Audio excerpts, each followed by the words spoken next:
Un cordial saludo a todos los oyentes de Radio María. Soy el Padre Ignacio Amorós.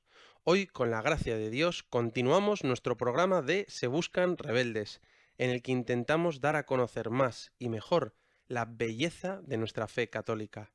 Hoy, en nuestro programa, vamos a hablar sobre la vida espiritual, es decir, qué es la vida espiritual y, en concreto, qué es la vida espiritual cristiana, en qué consiste, cómo es el proceso de la vida espiritual.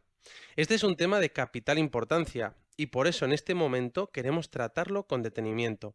En este programa de Se Buscan Rebeldes, aquí en Radio María, hemos tratado temas esenciales del querigma cristiano, acerca del sentido de la vida, la felicidad, el sentido del sufrimiento, el más allá, la esencia del cristianismo, que es la persona de Jesús, el amor, la misericordia, y en el fondo lo que queremos es tener esa vida espiritual que nos ha dado Jesús, que nos haga vivir alegres, dar alegría a los demás y alcanzar el cielo para siempre, como decía Santa Teresa de Jesús. Bueno, y en gran parte hemos seguido el libro de La Revolución de Dios, la belleza de la fe católica hoy, que al que le sirva, pues le puede ayudar a seguir estos programas. Bueno, hoy vamos a hablar sobre la vida espiritual cristiana, ¿no? Porque nosotros que hemos encontrado a Jesús, hemos visto en los primeros temas cómo la esencia del cristianismo es la persona de Jesús y cómo todo comienza con ese encuentro, como nos enseñó Benedicto XVI, al que recordamos con tanto cariño, en Deus Caritas Est, en el punto número 1, ¿no? Que todo comienza por ese acontecimiento, ¿no? Ese encuentro con la persona de Jesucristo. Bueno, y ahora vamos a hablar sobre la vida espiritual cristiana, porque quizás te haya sucedido que en algún momento de tu vida te has encontrado con Jesucristo y has querido comenzar una vida cristiana seria, más comprometida, más profunda, intentando tener momentos de oración, frecuentar los sacramentos, querer más y mejor a los demás, en fin, y te preguntas, ¿en qué consiste esto de la vida espiritual? ¿Cómo puedo progresar?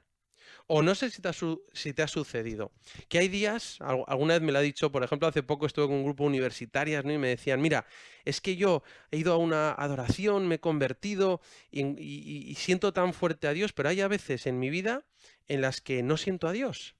Y otras veces la siento con una pasión que parece que me explota el corazón. ¿Qué me pasa? Y bueno, es lo normal, ¿no? Y es que Dios nos invita a profundizar en la vida espiritual, a poder realmente ir creciendo, no a pegarnos a lo más superficial, a lo más afectivo, sino crecer en esa profunda alegría llena de paz, el gaudium cum pace que nos regala el Espíritu Santo cuando vivimos de amor y entrega a los demás, ¿no? Y por eso hoy quiero hablar de lo que es la vida espiritual, en concreto, para un cristiano, ¿no?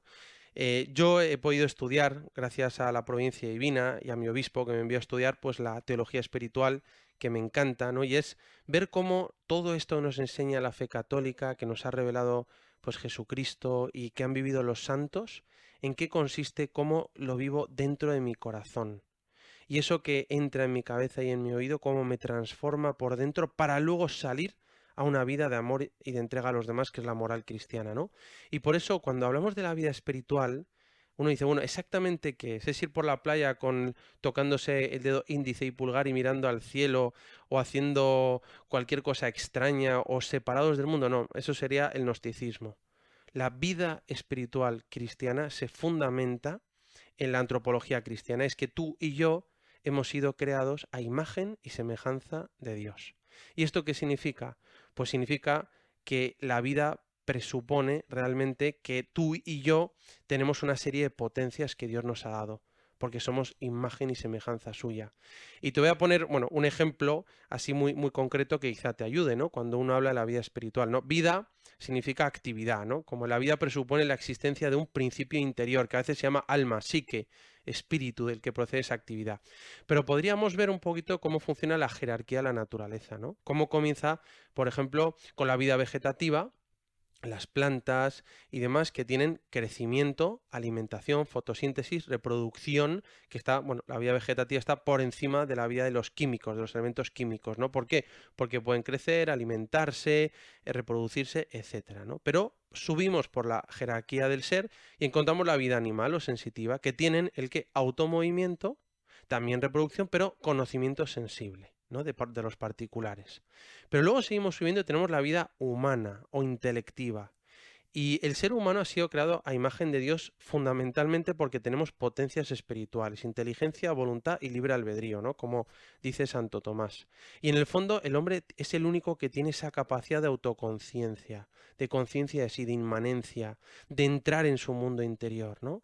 Nosotros por la inteligencia podemos conocer los abstractos, los universales, y podemos amar e inclinarnos a lo que la inteligencia nos presenta como bueno, ¿no? Con la voluntad nos inclinamos a lo que la inteligencia nos presenta como bueno. Y tenemos esas potencias espirituales, porque lo espiritual, por definición, es lo que no depende de la materia para existir. Y nosotros con estas potencias que Dios nos ha dado, inteligencia, voluntad, libre albedrío, podemos superar lo material, ¿no? Trascender lo material porque tenemos esas potencialidades. Tenemos la capacidad de conocer y la capacidad de amar. Y esto sería, digamos, parte de la vida espiritual, pero en concreto, la vida espiritual cristiana es mucho más.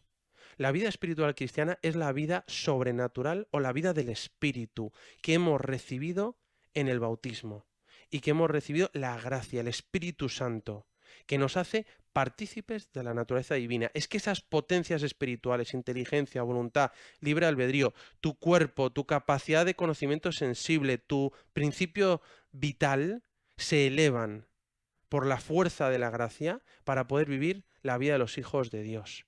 Y la vida sobrenatural, bueno, dicho teológicamente, es una vida en la que se desarrollan la fe, la esperanza y el amor, que son los actos sobrenaturales. Ya no solo amo a una persona, sino que amo hasta dar la vida, que perdono, que espero contra toda esperanza, como dice la carta a los hebreos, que creo incluso y puedo conocer cosas que están por encima de la razón, no en contra, sino más allá. Por tanto, la vida espiritual cristiana es toda esta vida, toda esta potencialidad que Dios nos ha dado, pero según el Espíritu. Por eso San Pablo en el capítulo 8 de los Romanos habla, ¿no? Que es la vida según el Espíritu. Y en esto hoy quería hablar con vosotros, porque también muchas veces se habla de la experiencia espiritual cristiana, que es la vida de los hijos de Dios. Como el cristiano también tiene esa percepción particular al entrar en contacto con el mundo de la gracia, ¿no? Aquí hay muchos autores conocidos que no os voy a decir, como Mogó, que es muy conocido, que han dado mucha luz sobre el asunto, ¿no? Pero también vemos que la vida espiritual cristiana integra como dos aspectos, ¿no? Una parte de interioridad y una parte de exterioridad, ¿no? Implica en el fondo pues una interioridad, como entras en tu mundo interior, tienes conciencia de ti, nosotros encontramos a Dios en lo más íntimo de mi intimidad, pero también hay una exterioridad, una historicidad, como que sales de sí, y es la entrega y el amor efectivo por los demás, ¿no?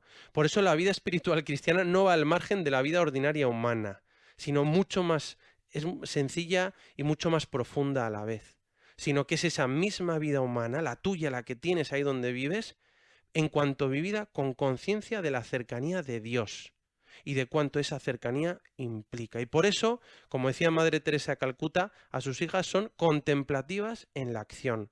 O como decía San José María, somos contemplativos en medio del mundo. Por eso, en el fondo, la vida espiritual del cristiano es la del ser humano, con esas potencialidades que Dios le ha dado, elevado por la gracia. Es decir, ahí puedes ver la relación entre la creación de Dios, la redención y cómo nos anima la escatología final. Pero bueno, en cualquier caso, esta es la vida espiritual, ¿no? La capacidad que tenemos de hacer operaciones espirituales sobrenaturales. Pero hay una parte muy interesante, y es que en la vida espiritual es fundamentalmente una relación de amor con Dios. Es vivir en unión con Dios, que lo hacemos a través de la fe, la esperanza y el amor en este mundo, ¿no? Hasta que lleguemos al cielo, que ya todo será amor. Pero es fundamentalmente una vida de relación de amor con Dios, y por eso es muy interesante ver cómo sucede en nuestra alma y cómo se estudia el crecimiento, el progreso y demás, ¿no? Entonces, cuando uno se encuentra con Jesucristo, le interesa mucho saber exactamente lo que es. Esto es lo nuestro. Nadie lo ha enseñado mejor que nuestro Señor, que Jesús. Y por eso la vida espiritual, como decía San Juan Pablo II, es don y es tarea. Es un don que Dios te da en el bautismo, con la gracia, bueno, y con la creación, que te da las potencias espirituales, pero a la vez es una tarea y es lo que tú pones y en tu libertad cómo respondes a la gracia. Por eso es maravilloso poder hablar de estos temas, ¿no? Y ver cómo es la vida espiritual cristiana, ese Jesucristo que te has encontrado, que te da su Espíritu Santo, que vive dentro de ti, que puede mejorar tu vida, que te puede hacer vivir la vida de los hijos de Dios, que es la vida según el Espíritu, vivir alegre, contento, amando, dando sentido a todo, ¿no? Qué precioso. Pero hoy quiero hablar de este tema de la vida espiritual y he escogido a una de las mujeres más influyentes de la historia de la humanidad, que es Santa Teresa de Jesús. Además, ella es muy conocida, ¿no? Obviamente, que ha influido tanto en la Iglesia porque ella empezó a explicar cómo funciona, ¿no? Cómo sucede en el alma la vida espiritual, cómo lo explica con ese vocabulario tan bonito, ¿no? Por eso hoy tenemos como invitada especial en nuestro programa otra vez a Madre Olga María del Redentor, carmelita samaritana del Corazón de Jesús, que también es colaboradora de Se Buscan Rebeldes. Y hoy la hemos invitado y le hemos pedido que nos explique la vida espiritual, pero según lo enseña y lo cuenta Santa Teresa de Jesús, cómo ella nos dice que es el proceso de crecimiento de la vida espiritual. Y por eso le damos la bienvenida y vamos a escuchar cómo Madre Olga nos enseña, ¿no?, la vida espiritual de la mano de Santa Teresa de Jesús. Muy bien, buenas tardes. Pues hablar de Santa Teresa siempre es una gozada, ¿no? Un regalo.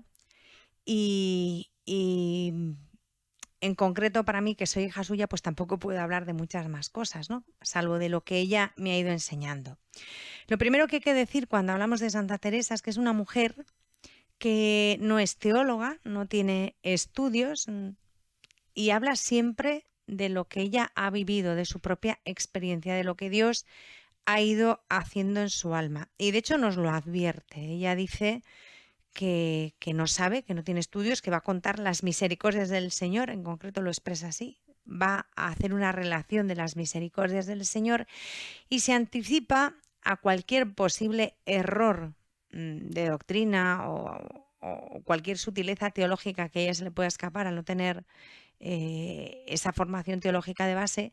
Ella dice que en todo siempre se atiene a lo que enseña la Santa Madre Iglesia Católica y deja clarísimo que si en algo se equivoca, si en algo yerra, es por ignorancia, porque ella es una mujer ignorante, pero que se atiene en todo a lo que diga la Iglesia. Bueno, pues yo digo exactamente lo mismo que ella, ¿no? Que si en algo no soy exacta desde el punto de vista teológico es porque no sé. Pero ante todo soy hija de la Iglesia y la Iglesia es madre y ella sabe y a su corrección siempre me acojo, ¿no?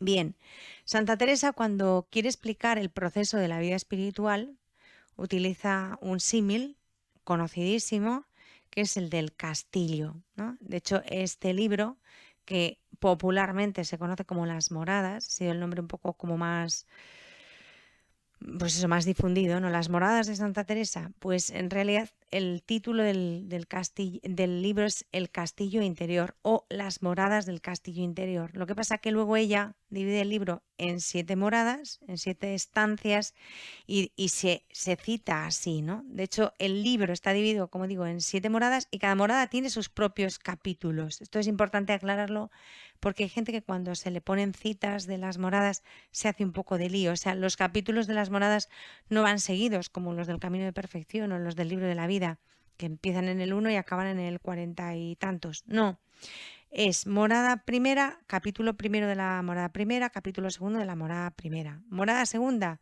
pues esta tiene un solo capítulo, pues capítulo 1 de la morada segunda. Por ejemplo, las moradas sextas, que tienen 11 capítulos, capítulo cuarto de la morada sexta.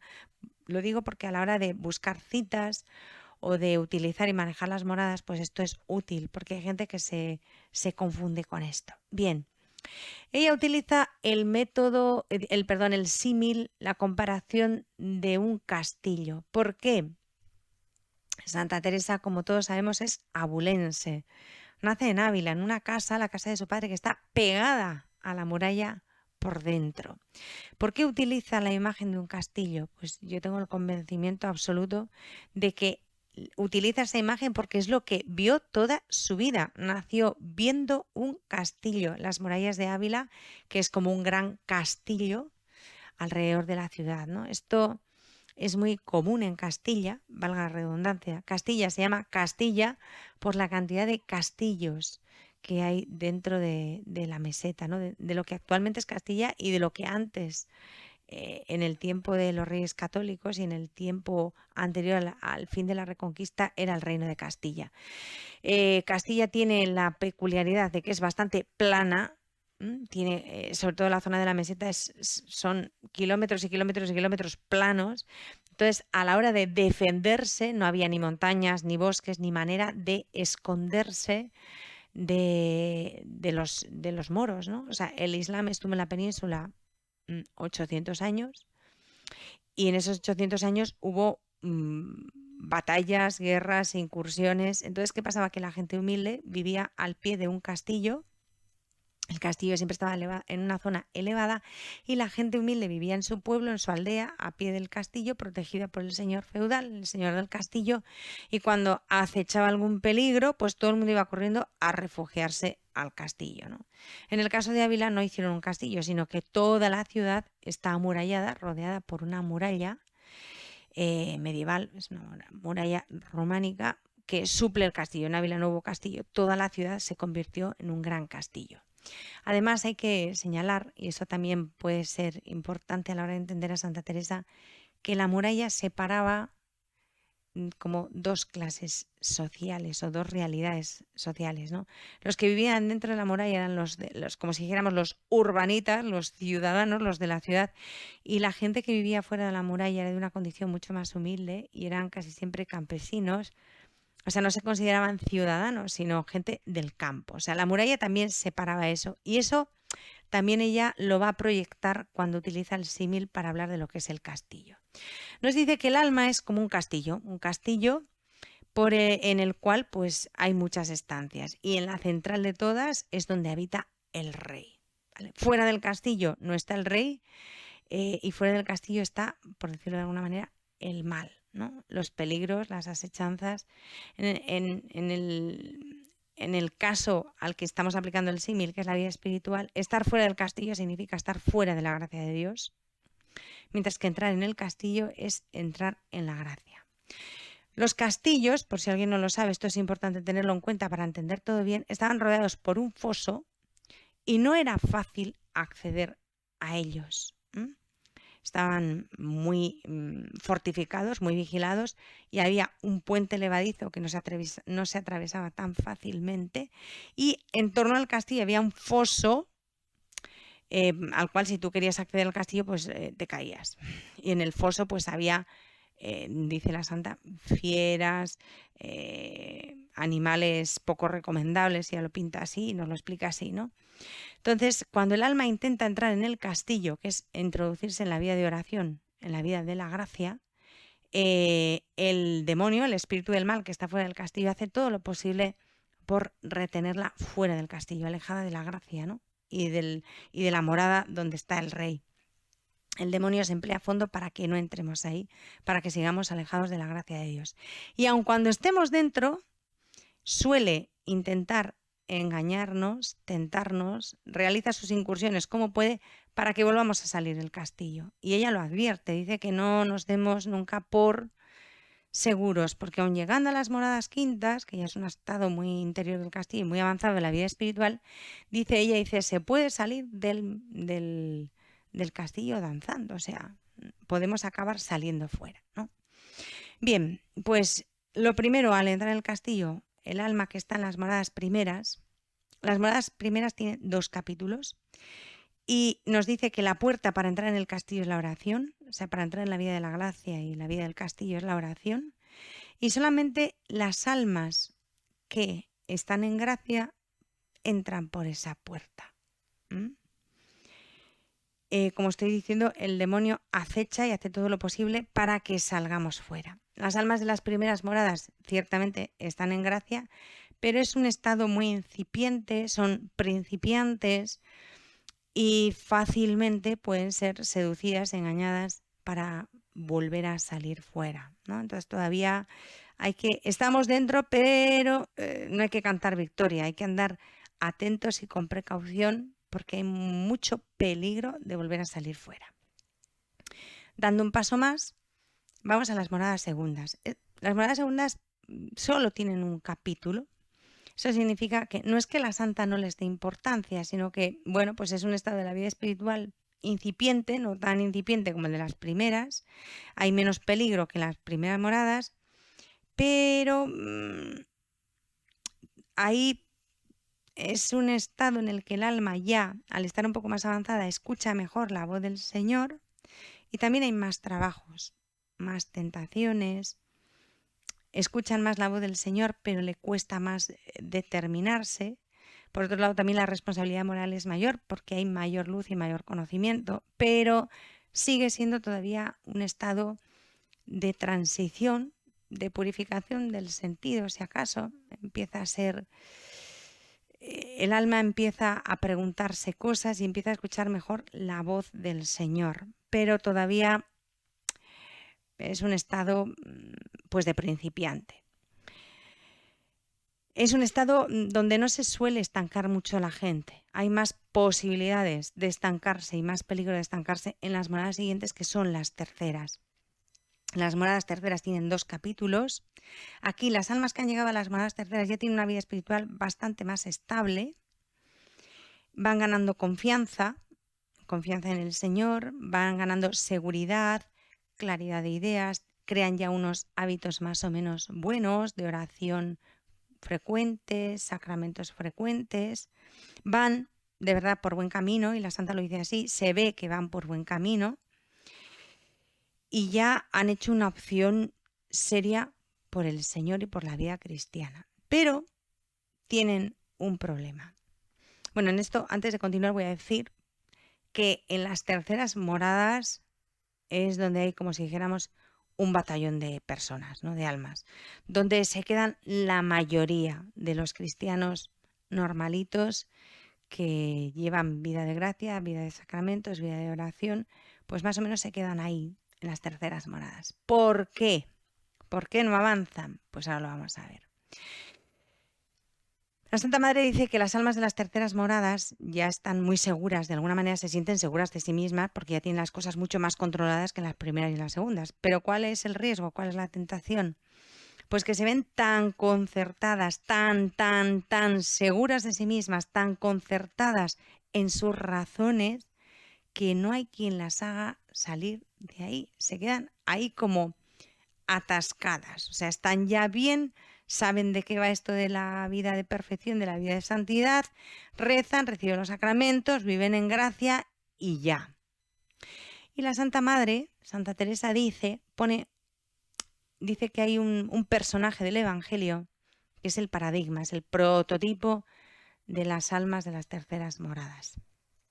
Y es, en el lenguaje del siglo XV, siglo XVI, ella le denomina así, dice, es el mancebo del Evangelio, el joven rico.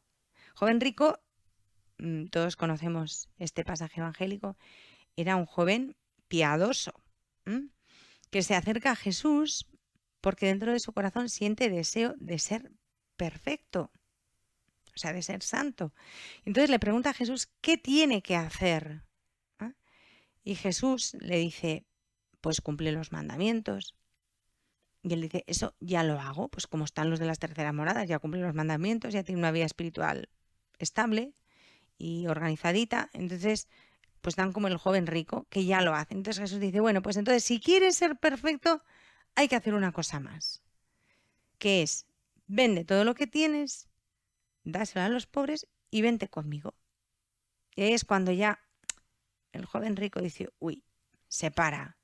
Le puede más todo lo que tiene, cómo tiene organizada su vida, el control que tiene de sus cosas, de su tiempo, de sus bienes, de todo lo que es su vida. Le puede más ese control y ese deseo de seguir controlándolo que el deseo bueno que le ha movido a preguntarle a Jesús de seguirle viviendo una vida de mayor perfección.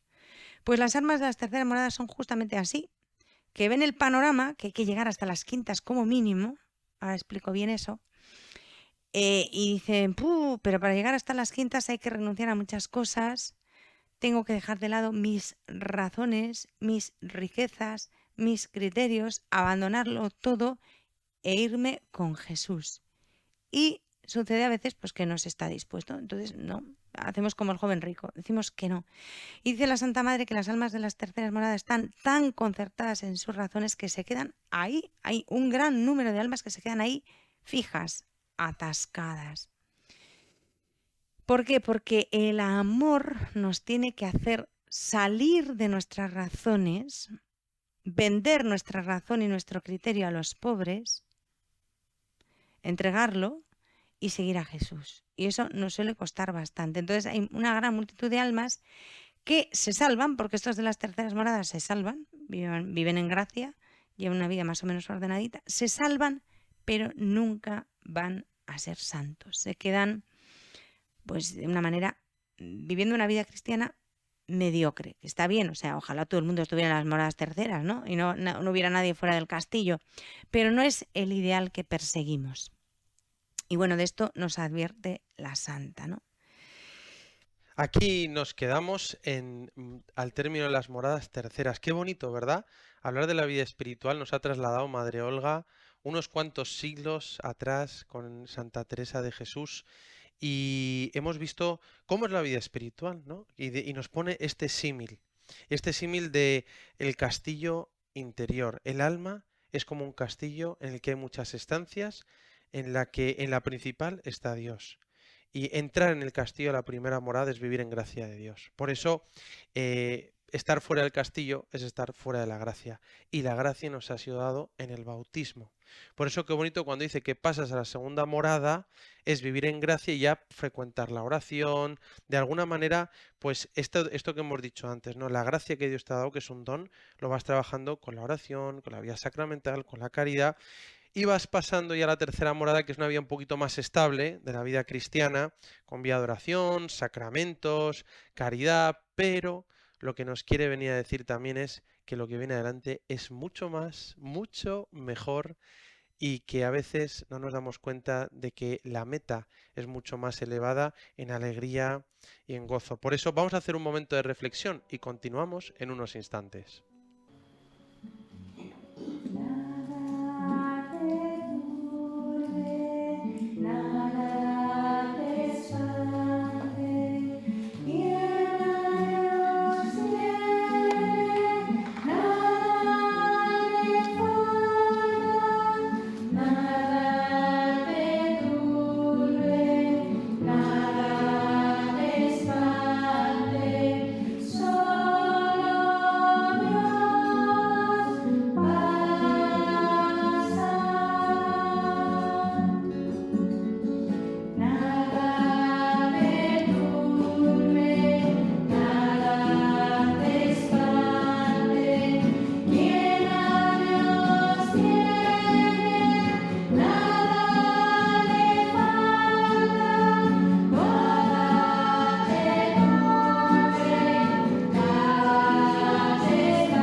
Continuamos en Radio María.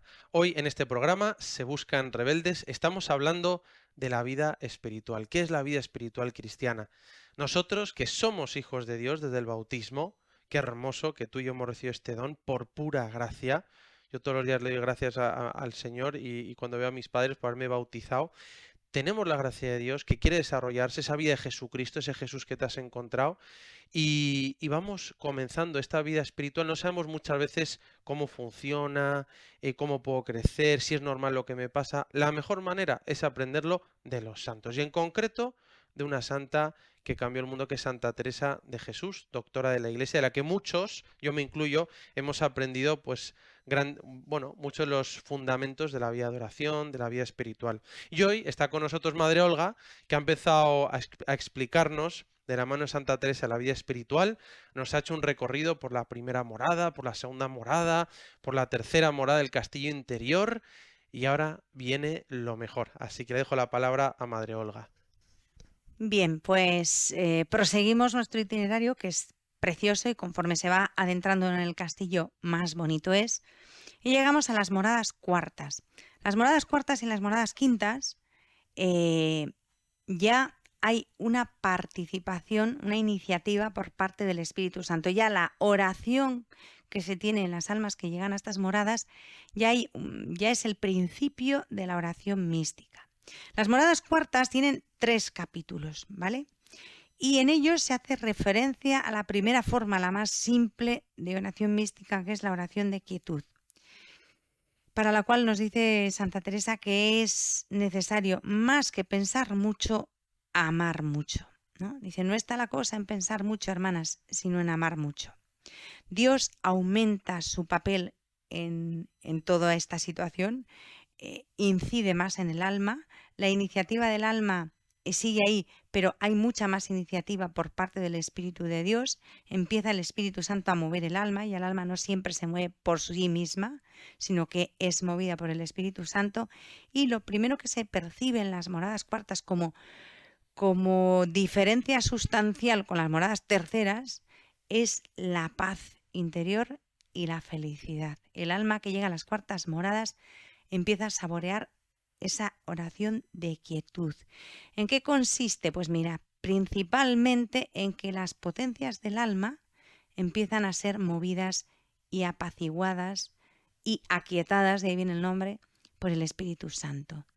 La voluntad queda libre, y la memoria y el entendimiento, son 3 las potencias del alma: memoria, entendimiento y voluntad.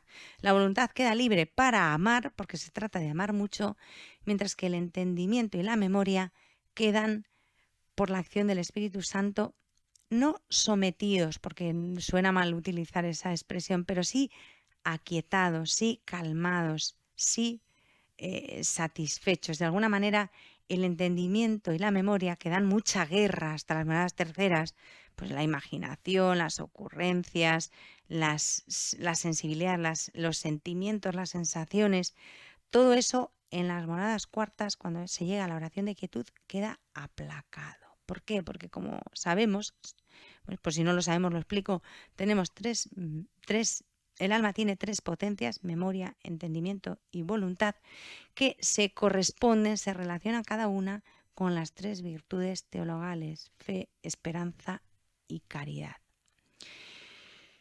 El entendimiento queda sometido por la fe, reposa. La memoria queda calmada por la esperanza. La esperanza incide sobre la potencia de la memoria y la calma. Y la voluntad es la única que queda libre para emplearse en la caridad. La caridad, de alguna manera ya caridad infusa, porque entra el Espíritu Santo, llega al alma, y la voluntad la acoge y la secunda. Y eso da lugar a un descanso, a una paz, a una quietud. De ahí viene el nombre de esta oración, en la que ya no se discurre, ya no se piensa, ya no se medita, ya no se reflexiona, simplemente se ama. La cosa está en amar mucho. Esto sucede en las moradas cuartas. De ahí se pasa a las moradas quintas. Y las moradas quintas ya es un hito, un punto culminante de las moradas. ¿Por qué? Bueno, las moradas quintas tienen 4 capítulos, las moradas cuartas tienen 3. ¿Por qué son tan importantes las moradas quintas? Pues porque las moradas quintas es el punto de este itinerario en el cual se llega a la unión de la voluntad. Y esta unión de la voluntad es lo que se conoce como santidad teológica. A esto estamos llamados todos los bautizados. Hemos recibido todos la vocación de ser santos. Sed santos, sed perfectos como vuestro Padre Celestial es perfecto. Bueno, pues esta perfección es nuestra unión con la voluntad de Dios, que nuestra voluntad quede unida a la voluntad de Dios en una obediencia perfecta. Esto es santidad. Y ahí tenemos obligación moral, porque estamos llamados a ello, de llegar todos los cristianos. Y ahí podemos llegar todos por nuestro trabajo, por nuestro esfuerzo y por nuestro tesón, secundando y asistido siempre por el Espíritu Santo. Pero podemos tener la iniciativa, el deseo, el empeño, eso sí, hay que determinarse a llegar. Por eso estas moradas quintas son tan importantes. Y es la meta. Porque luego ya lo que sucede después en las moradas sextas o séptimas, esto ya se nos escapa. Ya no depende de nosotros. Pero llegar hasta las quintas, sí. Por eso quedarse en las terceras de tercerones, pues es quedarse, pues de alguna manera, en una vida espiritual mediocre. Mediocre. Y estamos llamados a la santidad, que están las moradas quintas. Aquí se describe en los 4 capítulos la unión del alma con Dios. Y el alma queda llena de amor, rendida de amor, porque ya la voluntad se ha unido en toda la de Dios y Dios es una voluntad que es todo amor. Es amor en acto puro. Esa es la voluntad de Dios. El alma queda unida a esa voluntad, entonces queda unida a Dios por amor y no desea ya tener voluntad propia ni desea nada que no desee Dios, ¿no? Entonces es un punto de la vida espiritual, cuando se llegan a las quintas moradas, en que el alma goza de una gran alegría, de una gran plenitud, de una gran paz, de una gran santidad. No obstante, ahí es cuando la santa nos advierte que no cantemos victoria, porque todavía el enemigo nos puede ir engañando y podemos salir por la puerta del castillo danzando. O sea, se puede perder la gracia en las moradas quintas, se puede pecar. Porque la voluntad está unida a la de Dios, pero en ningún momento está anulada. El alma que ha llegado a las moradas quintas sigue siendo libre.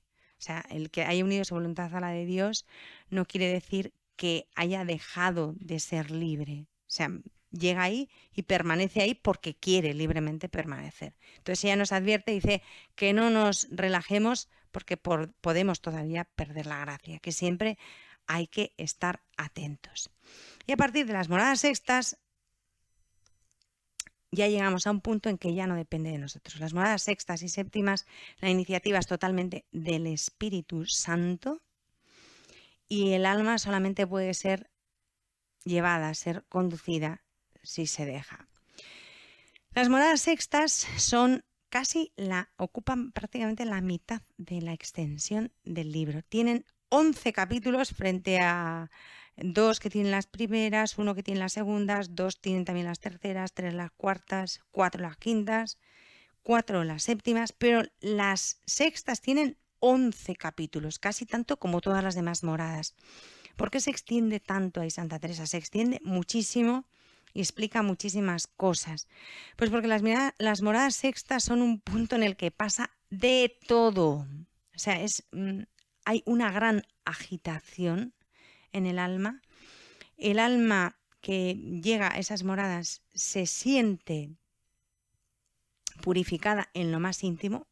O sea, hemos pasado ya, para llegar a las quintas, hemos pasado la purificación activa y pasiva del sentido, pero aquí llegamos a la purificación pasiva del espíritu. El alma es purificada como si estuviera en el purgatorio, o sea, experimenta una especie de purgación en vida. ¿Qué experimenta esta alma? Pues lo primero, siente que no tiene fe, que no tiene esperanza, que no tiene caridad, no sabe si está en gracia, no sabe si Dios existe, no sabe si nada de lo que ha vivido hasta este momento tiene sentido, se siente repelida, rechazada de Dios. Nos explican lo mismo Santa Teresa que San Juan de la Cruz, que el alma llega a experimentar la pena de daño del infierno, o sea, es un sufrimiento atroz. San Juan de la Cruz dice que el alma se encuentra en un estado en que no tiene dónde estribar, no tiene dónde asirse, dónde agarrarse, no ve nada. Incluso llega a hablar, San Juan de la Cruz explica que incluso experimenta el deseo del suicidio. O sea, puede ser tal sinsentido de todo que puede llegar a experimentar eso, ¿no? San Ignacio en un momento dado de los ejercicios también explica esto. Entonces, bueno, pues es una purificación intensísima que, como digo, a Santa Teresa le lleva 11 capítulos explicarla con todo lujo de detalles, ¿no?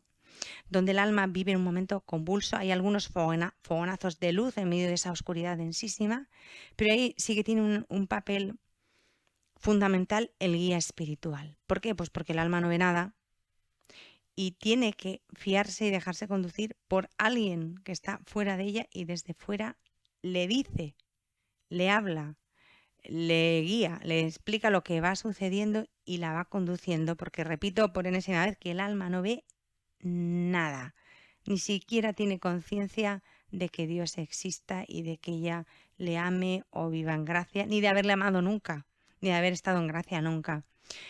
Entonces, bueno, en esos 11 capítulos ella explica todo eso.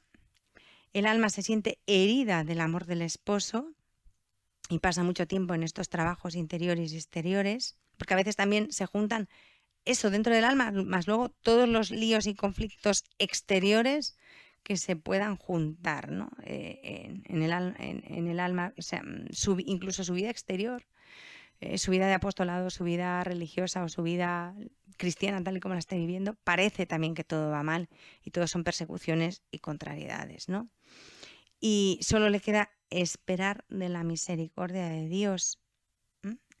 Al que nos siente y en esa misericordia que incluso llega a no creer en ella. Por eso está el guía espiritual.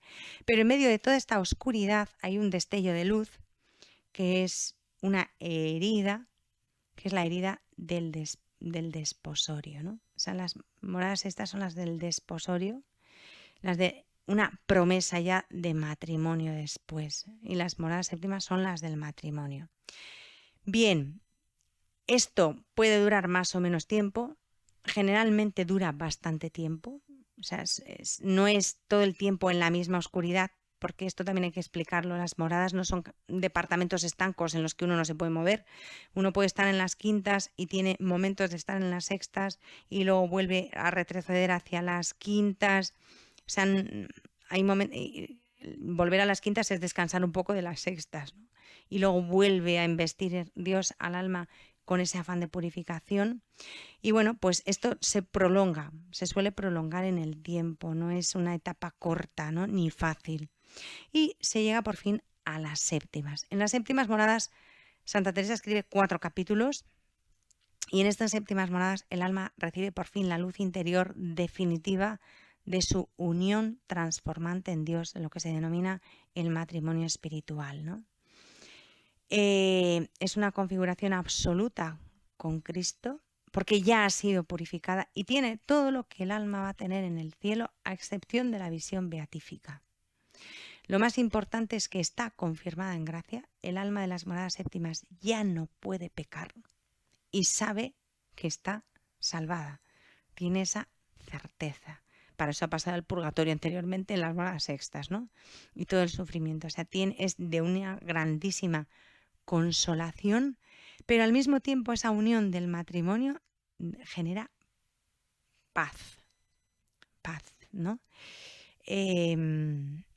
No hay ya sentimientos convulsos, sino una unión que plenifica, que llena de paz, de seguridad, de descanso, de luz.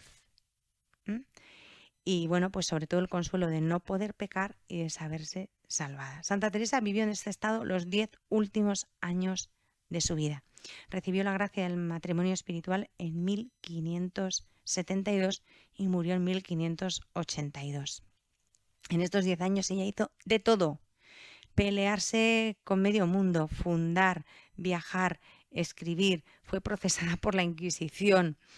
Bueno, pues le pasó de todo, pero vivió en esa morada séptima, en esa unión, pero con los pies muy en el suelo, ¿no?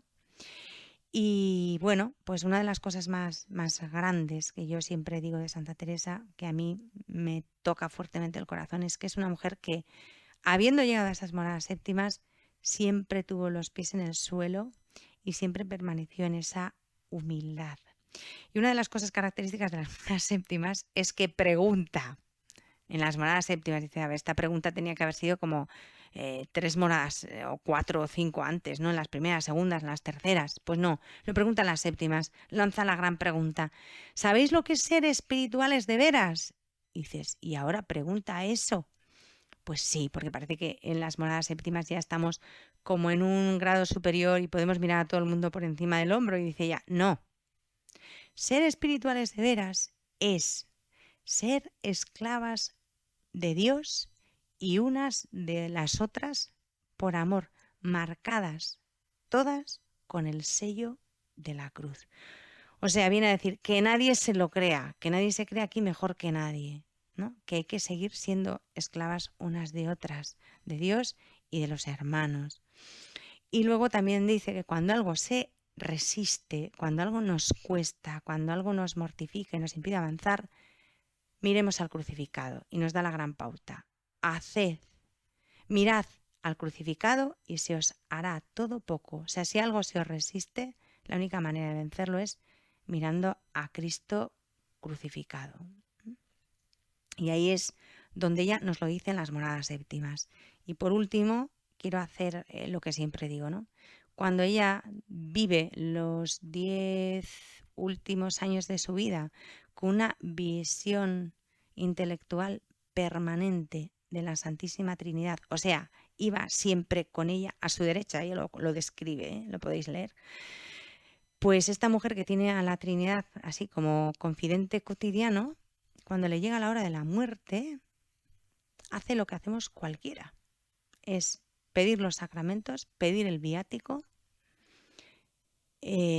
rezar el Salmo 50, el Salmo Miserere, acogerse a la misericordia de Dios. Dicen que le oían repetir: un corazón contrito y humillado, tú no lo desprecias, Señor. Y por último, son sus últimas palabras, las últimas palabras que pronuncia Teresa de Jesús en este mundo es: hija, soy de la Iglesia y en ella muero. O sea, ese es el colofón de su vida, ser hija de la Iglesia y morir en ella. O sea, ni itinerarios con gracias espectaculares, ni purificaciones, ni nada. O sea, mi garantía para ir al cielo es la misericordia de Dios, el Salmo Miserere, los sacramentos de la Iglesia y ser hija de la Iglesia y morir en ella, ¿no? O sea, yo creo que lo grande de Teresa de Jesús es eso, haber vivido todo lo que ella vivió, tener los privilegios con que Dios la enriqueció y la dotó, porque la mimó, la regaló, y seguir sintiéndose necesitada de la misericordia de Dios y de la Iglesia, ¿no? Del regazo de la Iglesia para llegar al cielo. Y bueno, yo creo que esto es lo más importante a tener en cuenta y con lo que hay que quedarse, ¿no? Más que con lo espectacular, que es hermoso, yo invito a que se lea, es que cualquier itinerario de oración nos lleva a la unión con Dios, a la humildad y al ser conscientes de que necesitamos de la misericordia de Dios y de nuestra Madre, la Iglesia. Bueno, qué bonito, muchas gracias, querida Madre Olga, María del Redentor, por traernos esta preciosa doctrina de Santa Teresa de Jesús, ¿no? Sobre la vida espiritual. No sé si habéis disfrutado como yo he disfrutado al escucharla, ¿no? Y imaginarme a Santa Teresa de Jesús, terminar con ese amor a nuestra Madre la Iglesia, porque la Iglesia, que es el mismo Cristo, ¿no? Que nos la ha dado y que se hace vivo hoy en el mundo, nos da la gracia del bautismo, la posibilidad de tener vida sobrenatural, ¿no? Así que alabado sea el Señor por habernos dado a la Iglesia. Y qué bonito es recordar todo esto, ¿no? De la vida espiritual, que tú y yo queremos tener como hijos de Dios, como cristianos, que realmente es a lo que, esto es lo que nosotros vendemos, ¿no? Entre comillas, la vida espiritual, la vida de Jesús, la vida del Espíritu, la vida de esa alegría profunda, en un mundo en el que hay dificultades, en un mundo en el que comienzas y puedes encontrarte que tienes que subir peldaños, pero la meta merece la pena. Por eso qué bonito recordar, ¿no? Este símil que pone Santa Teresa con el castillo interior, ¿no? El alma es ese castillo en el que entras, vas subiendo estancias, viviendo en gracia de Dios, con la oración, intentando pues ser más perseverante en ellos, con una vida más estable. Y ese paso, ¿no? Tan interesante, la tercera o la cuarta morada, que es cuando Dios te rompe los esquemas de tu vida muchas veces y ahí interviene más fuerte el Espíritu Santo. Y es cuando tienes que soltar un poco, ¿no? Y abandonarte en Dios, dejarte llevar por Él. Y bueno, ahí Dios te da esa paz y esa alegría espiritual que nos decía Madre Olga. Y bueno, poder llegar a la quinta morada, que es la unión de la voluntad, ¿no? La santidad teológica. Teológicamente la santidad es la unión con Dios, la unión pues, de nuestra voluntad con la voluntad de Dios. Y eso nos recuerda a la llamada universal a la santidad, que nos recordó el Concilio Vaticano II, San Juan Pablo II muchas veces. Y en el fondo es desear lo que Dios desea. Y luego esas últimas moradas como que dice, mira, pero Dios aún así no se corta las manos y te puede hacer llegar pues a una vía unión tan impresionante como son las sextas moradas, que ya la iniciativa es plenamente el Espíritu Santo, es dejarse llevar por el Espíritu y ser muy dócil al Espíritu Santo, en el que, bueno, también hay pruebas, gracias, luchas, oscuridades, que tantísimos capítulos lo escribe Santa Teresa de Jesús y San Juan de la Cruz.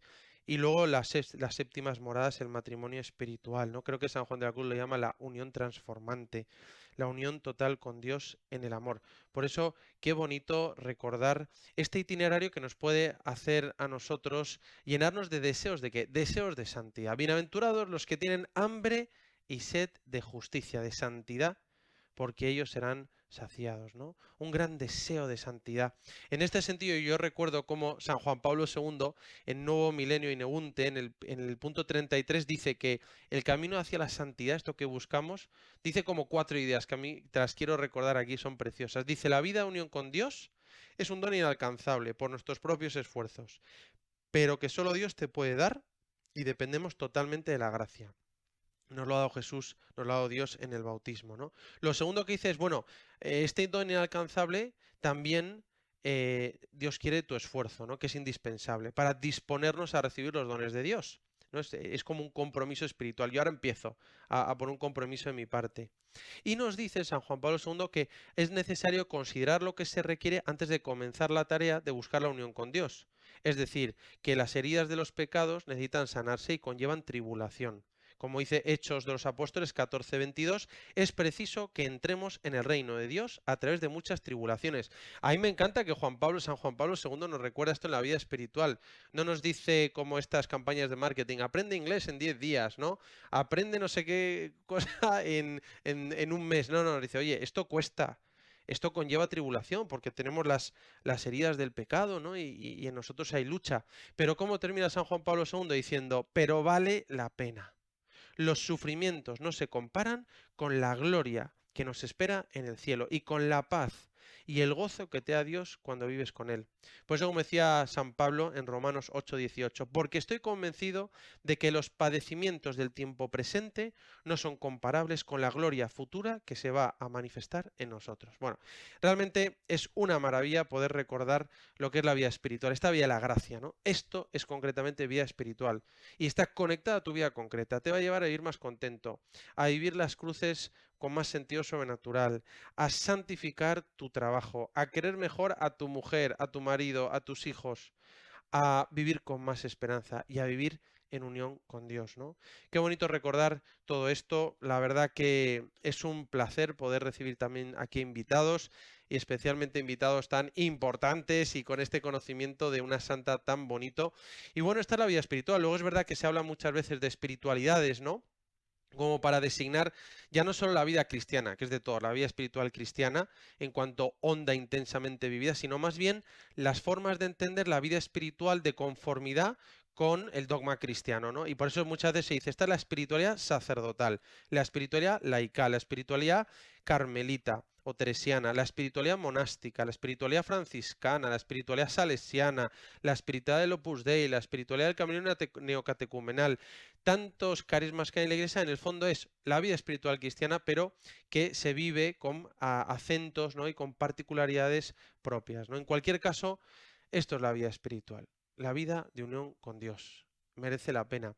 Por eso mi invitación hoy es a pedirle a Dios nuestro Señor y a nuestra Madre, la Virgen María, ella que es realmente la maestra de vida interior, ella que vivió en unión con Dios, que realmente hizo su voluntad, ¿no? Con el fiat, y de que se haga la voluntad de Dios, ¿verdad? Hágase en mí según su palabra. Esto que le dice el ángel, Santa Teresa de Jesús, que llegó a ese matrimonio espiritual. Y yo ahora recuerdo a Santa Teresa de Calcuta, ¿no? Que decía que se había vuelto una esclava por amor, y ese voto privado que hizo, cuando ya era una religiosa de Loreto, que decía de dar a Dios todo lo que me pidiera, de no negarle nada bajo pena de pecado mortal, ¿no? Y es en el fondo una absoluta docilidad al Espíritu Santo. Qué bonito pedirle, bueno, a la Virgen María que interceda por nosotros, que nos llene de deseos de santidad, de crecer en santidad, de querer vivir esta vida espiritual plena, de no quedarnos, entrar en el castillo primero, ¿verdad? Querer vivir en gracia de Dios y de realmente determinarnos a ello. ¿Y por qué no? No quedarnos en las moradas terceras, sino saltar, duc in altum, dice el Señor, rema mar adentro, porque lo que viene después es aún mucho mejor. Bueno, me despido con la bendición de Dios Todopoderoso, Padre, Hijo y Espíritu Santo, descienda sobre vosotros. Alabado sea Jesucristo.